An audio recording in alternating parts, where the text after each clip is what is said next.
Humina ang bentahan ng sardinas dahil sa pagtaas ng presyo nito. Kaya hiling ng mga manufacturer patawan ng suggested retail price o SRP ang isdang tamban.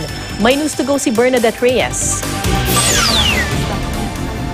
Matumal ang bentahan ng sardinas sa tindahan ni Aling Serila dahil malaki na raw ang itinaas ng presyo nito.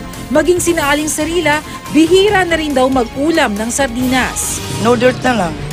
Itlog. Kasi medyo makamura-mura ka dyan kaysa sardinas. Umakyat na umakyat yan because of higher fuel costs. And then you have the train load. Tin plates are also getting costly because of the US dollar conversion rate.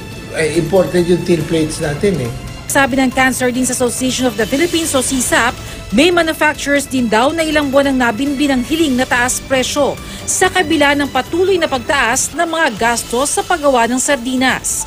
Sabi ng Department of Trade and Industry, may formula na sinusunod kung pagbibigyan o hindi ang hiling na dagdag presyo. Bawat brand, meron kaming cost structure model. Nakalinya yung kanilang mga costing doon. At saka pagka may gumagalaw na cost ng raw materials, yun po ang ina-adjust. At kung ano yung lumabas na parang ideal price nila, yun ang nagiging basehan kung papayagan natin yung pag-adjust ng presyo.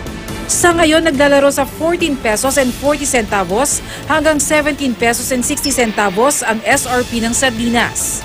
Dahil may SRP ang mga canned sardines, hiling ng mga sardines manufacturer na lagyan na rin ng SRP ang isdang tamban na pangunahing sangkap nila sa paggawa ng sardinas.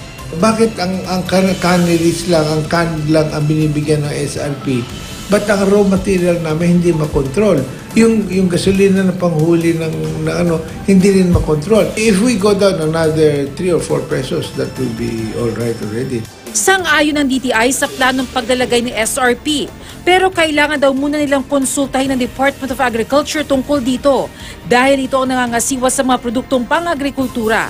Meron kaming request, lagyan na rin ng SRP yung isda para lahat medyo manage natin ang costing, yung cost structure ng canned sardines.